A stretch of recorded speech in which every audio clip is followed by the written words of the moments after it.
Simple chapati and salan.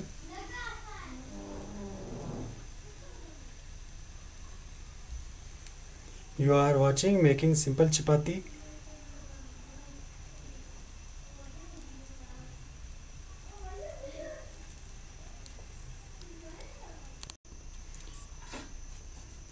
My wife is making simple chapati with chicken fry.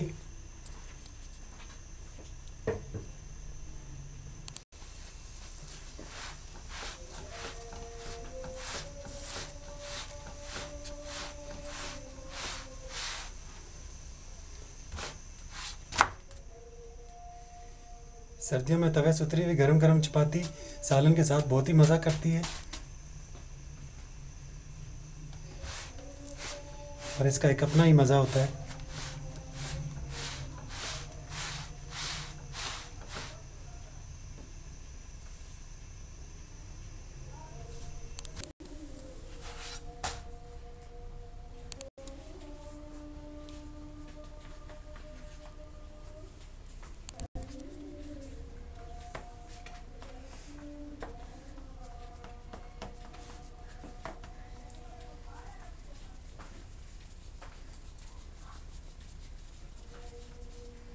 वो अफराद जो अच्छी तरह चपाती नहीं बना सकते वो और से इस वीडियो को देखें और इंशाअल्लाह ताला वो आराम से चपाती बनाना सीख जाएंगे।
You are watching Funny World channel.